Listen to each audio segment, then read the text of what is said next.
Ah, what's up? Y'all know what it is. Penitentiary rules in effect. I don't know why y'all ain't picking up what I'm putting down. I keep trying to tell you. Man, this prison. Why you said trying to get something for nothing? No, you can't get nothing for something up in here. I know y'all caught that, but no, you can't get something for nothing up in here. So why instead of giving y'all these stories, can I get my likes? Can I get my comments? My subscriptions? Can you share something? Don't make me put the dog on you. You know what I'm saying? Don't make me do it. Down, girl. Down. Don't do it. Say, man. I love and respect for y'all. Like, comment, subscribe, share. You know what I'm saying? Tell a friend or tell a friend. Whatever you got to do. Put it on your Facebook page. Make your own shorts and put it on your Instagram. You know what I'm saying? And by the way, this is the intro. And here go the story that you came here for. What's up with it? We're going right back in. So,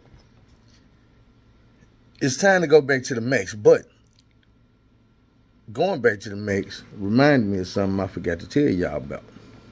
Now, it ain't about religion, but let's get to religion.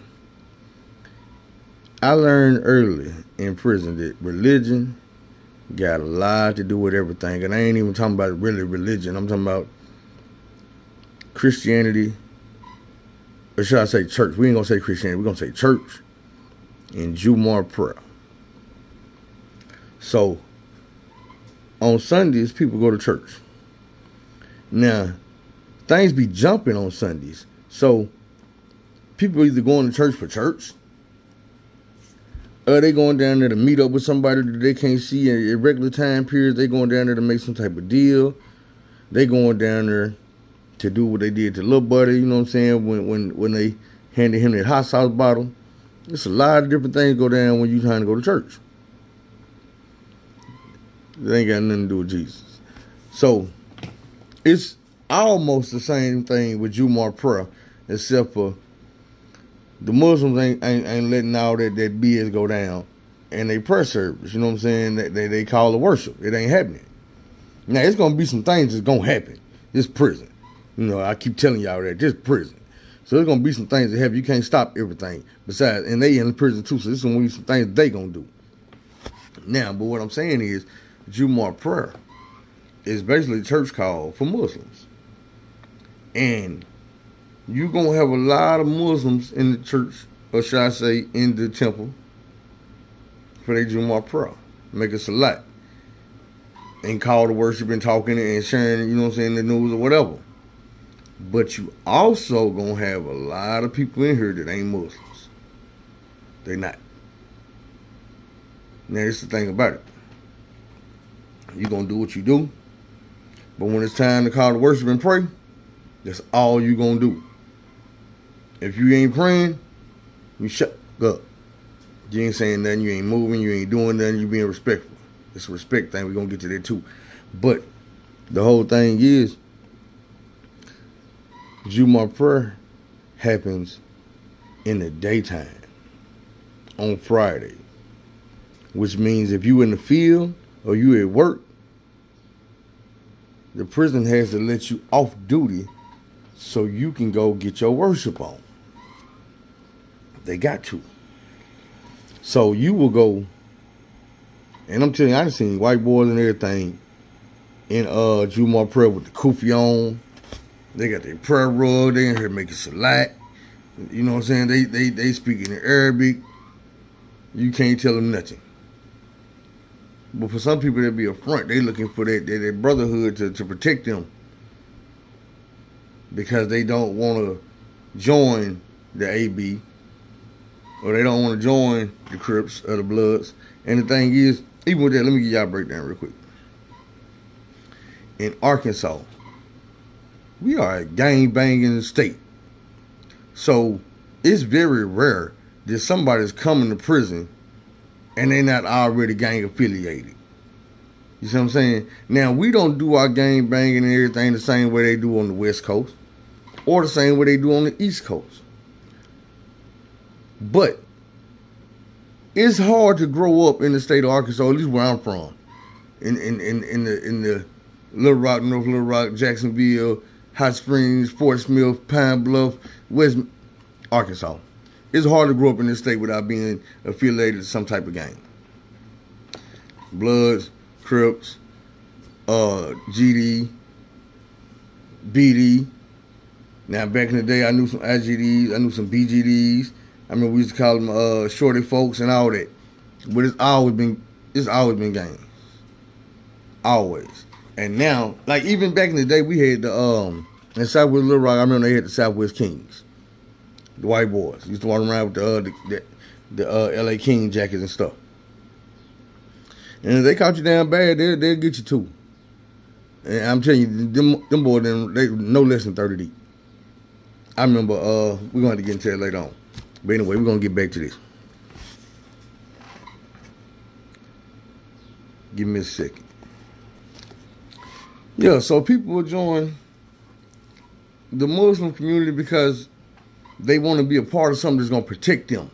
Or they want to be able to use that as an excuse to stay out of the BS. You know what I'm saying? Nah, brother, you know, we don't get down like that, brother. But you got your homeboys you was with last week or last year or last month or whatever over here. They robbing folks. They breaking in boxes. They over here taking this. They indulging in this and that. And people use that Muslim as a way to get away from that when they trying not to get out of, they trying to stay out of trouble. They trying to go home. They trying to do this. But every once in a while you get caught up in it and you really get to listening and you get to, they pull you on in. Now, at this point in my prison stint at Brickies, I was not running from the whole squad. But it was Ramadan time. And I knew in order to participate in Ramadan, I had to sign up to start going to Jumu'ah prayer again, so I started doing that. When Ramadan time came, I put my name down for the Ramadan. And I did my fast, like I was supposed to do. I did my fast every day. It ain't easy. Like I said, I'm a step down, so I'm here cooking. I'm doing this, and I'm trying to be mindful of the things I'm doing. I'm trying to be, you know what I'm saying, I don't want to use the Muslim terms because I'm not a Muslim, but I'm trying to be standing on what I'm supposed to be standing on while I'm doing this fast. You know what I'm saying? It ain't just about not eating and drinking. It's about abstaining from other things and getting closer to your spiritual self, your higher power. You know what I'm saying? Getting away from the flesh and the worldly things and getting into what's on the inside. So I'm going through all this. And I'm feeling the change, you know what I'm saying? But like I told y'all got to realize at the time, I'm not going to say I'm the big dog in the penitentiary because I was never the big dog in the penitentiary. But I had got to a point where I was one of the major players where everybody knew who I was. Every inmate in the prison knew who I was. Every guard knew who I was. The warden knew who I was. I was able to do a lot of things that other people wouldn't do. I was eating the way other people wasn't eating. I was having money. I was getting num. Man, you really just couldn't tell me nothing. That's where the name of the president had came from, like I say, because I was out here running shit. And it was being acknowledged. People was acknowledging that I was out here running shit.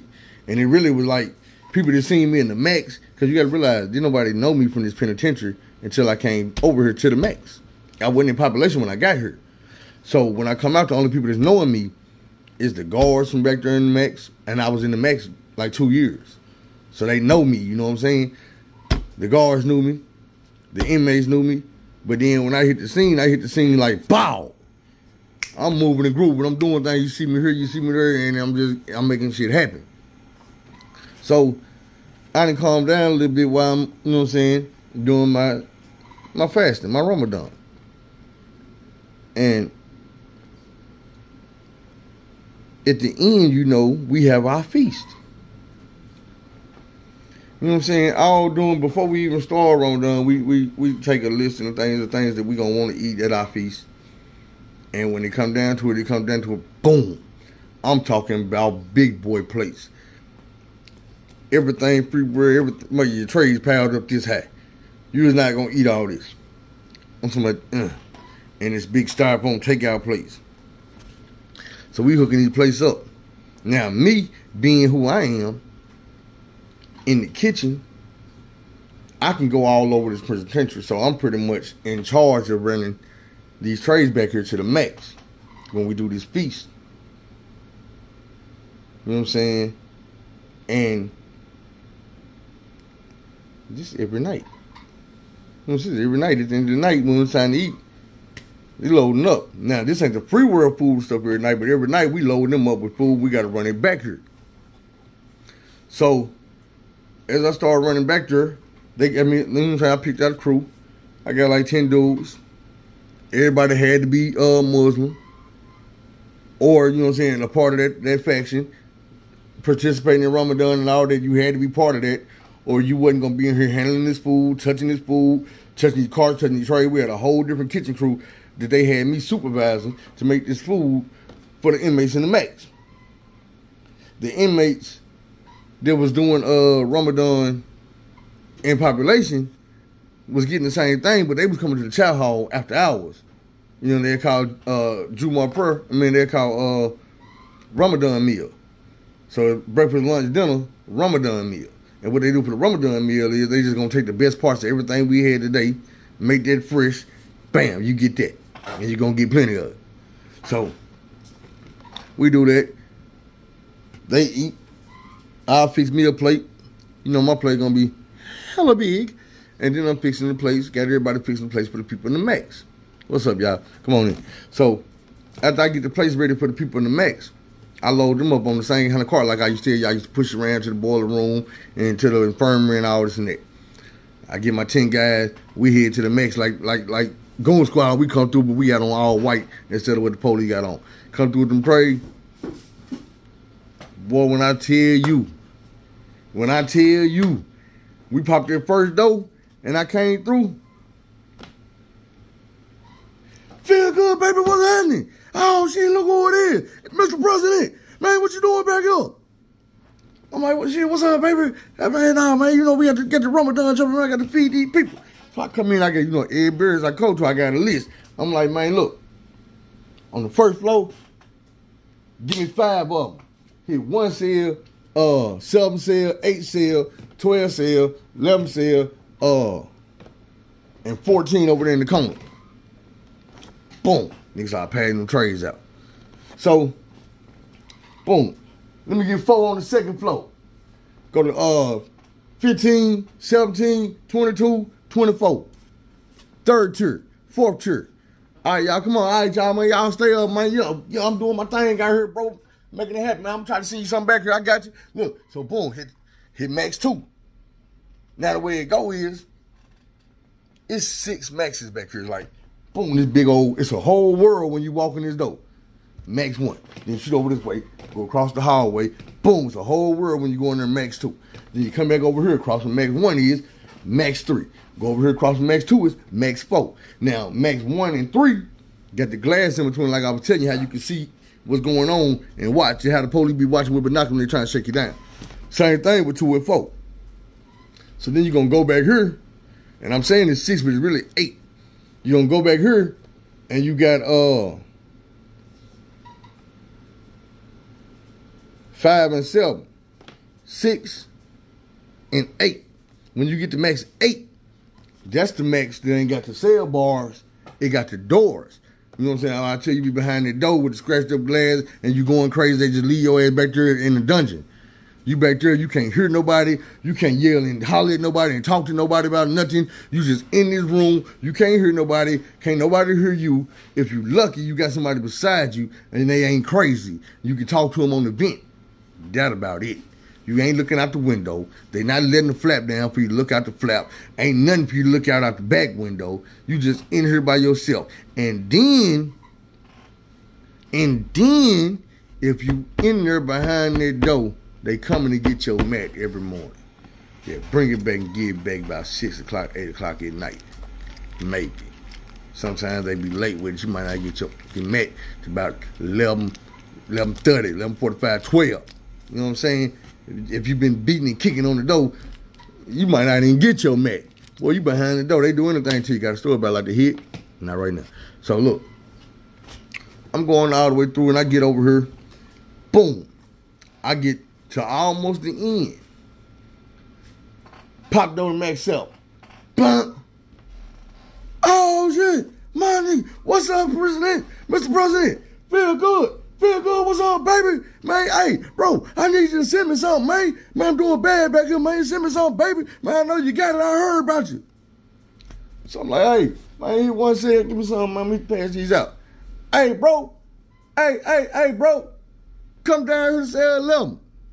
Come down here to cell 11. Who that is? Man, this Mr. 2-0. This Mr. 2-0. Come down here, cuz. Come down here, cuz. Now, Mr. 2-0, if y'all remember, is cuz from the county jail. That I told y'all I had the little thing with, and I wasn't gonna pay him. And they had to give me a little talk in the corner, like say, cuz that's not how you handle business, bro. You need to goddamn me be a man, be a loc, stand on what you're supposed to stand on, especially with another loc. So, you know what I'm saying? When he say Mr. 2-0, I'm like, oh shit. I think a dude named Lance. I could be wrong. Anyway, so I head on down there. Now, he say cell 11. So I go to cell 11. But when I get to cell 11, it's like this. This 11 here, this 12. I come to 11, I'm coming from down this way. So when I get to 11, I'm hollering at cuz. I shake up with him, what's up, cuz? Damn, cuz, how you been? You know what I'm saying? You straight? You good? You know what I'm saying? I'm trying to get you something back here. Now, as I'm standing here and I'm talking to cuz, I hear another voice that's familiar as hell come out of cell door 11. Whoever was saying it ain't at the bar, but this is what he say. Damn, cuz. You finally put some weight on, huh? Got tired of being a little nigga, huh? The fuck? What the fuck? Now, lo and behold, both of these cells, 11 and 12, is on my list. Both of these niggas to get some food. So I'm calling it, hey man, bring me them trays. I need 2 of them down here. So as I'm looking, the nigga get up and come to the cell bars. We're like, what's up, cuz? I see you done got big shit. You ain't going for that bullshit no more, huh? I'm like, nah, cuz. Hell nah. What's up with it, though? You straight? Yeah, man, we straight. Man, we had gotten to a little ride over there at Newport, man. You know, they shipped a bunch of us over here. If y'all ain't figured it out by now, this press I'm talking to. Yeah, this big press. Only thing is, around this time, me and Big Press about the same amount of big. And Big Press ain't coming at me like he was coming at me over there. He coming at me on some more. But I will say this. We was in the middle of Ramadan. So I know that man was doing what I was doing, which was leaving bull stuff alone and finding himself, getting away from all the negativity and finding out what's really on the inside of you. So I could see him coming at me like a real person instead of some bullshit. You see what I'm saying? But I ain't gonna lie, I was caught off guard. You know, I keep it 100. I was caught off guard. I looked and it was like, and I felt some type of way. I didn't act or say what I was feeling. But I'd be lying if I didn't say that I was feeling some type of way. And it was a animosity type of way. You gotta remember, when I left dude, even though we had that little talk with Chriswell up in the cell before I went down there and threw them hands with B. My nigga, I wasn't feeling it. You saw, I wasn't feeling it. Like, maybe the dude that I was back then would have been, all right, cuz, what's up? Okay, cuz. Not no more. All right, cuz. Yeah, man, I need 4 more up here on the second floor. I need 7 on the third and 3 on the fourth. Smash on out here. Man, come on, we gotta go to 8, max 8. You know what I'm saying? And I seen dude every day for 30 days as I came in there and gave dude his meals and shit. And I ain't avoid him and I ain't not stopping and say nothing to him. But after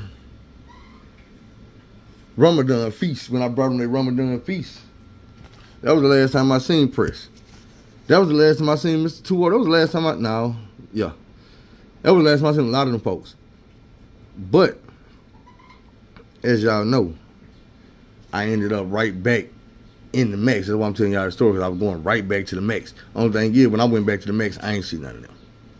I ain't see none of them dudes. When I went back to the Mex, I was in the barracks with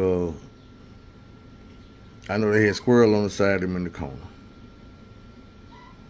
I was in two different cells, because first I was in the middle. I was beside the white boy, and cuz from Cali, little cuz from Cali, used to trip me out, because I remember it snowed, and this dude would not get out that back window. He was like, cuz, it's snowing, cuz. And I'm like, nigga, it snow all the time, like once a year at least.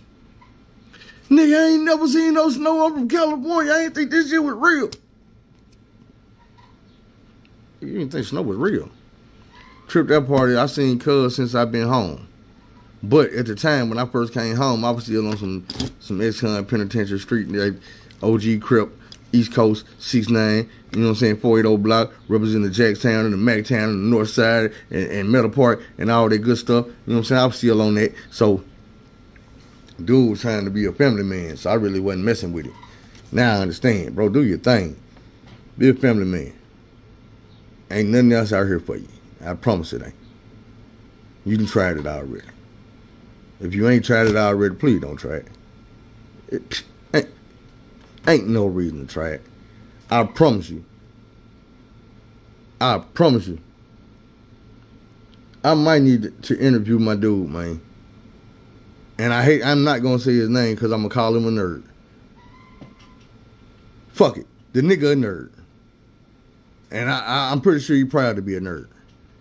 But dude was a nerd. He was trying to hang around me, you know what I'm saying? And I ain't never like bully dude or shoo him away, none of that. I used to let him hang around.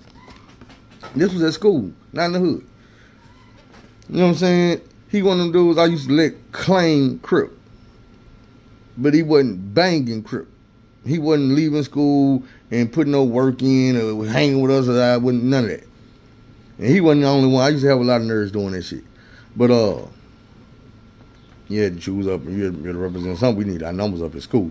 So right now today, your boy riding good, living good. I think he's a real estate agent. His sister, I used to have a crush on her little sister. She was his twin sister. She was a nerd too. She liked them bad boy. But she liked them dudes from the other side. She ain't like the lokes. She a doctor. The other brother had some type of business. I just seen him on Facebook the other day. He just went back to school, graduated. Now he a doctor. Like their whole family nerds, bro. But ain't nothing wrong with that. Look how their life turned out. You don't want to be the cool dude in school, and then at the end of life, this is what you got. You rather be the nerd in school, and at the end of life, you got everything that everybody else want. You know what I'm saying? These dudes be out here rushing to get the money, and they can't even spend the money. They can't even enjoy the money. Don't even know what to do with the money. Don't even need the money. You just got so much money. You don't even know. You don't need it yet. When you get to a point where you need it, where the people around you can benefit from it, it's too late. You ain't got it no more. You begging them for some commissary. Come on now. Do not be the dude that's supposed to be out here paying everybody bills that says you in prison begging everybody for some money. Some cookies, some cakes, some noodles. Mama send me $20. Baby, you got some money. I mean, you gonna figure out how to pay the light bill, but just send me $20.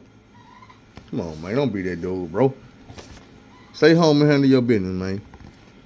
And as always, do that shit the long way, not the wrong way. What's up, y'all? On some serious stuff, man. Look, mental health is real. And as men, we got to learn how to keep our emotions in check. See, the thing is, most of us was raised by women.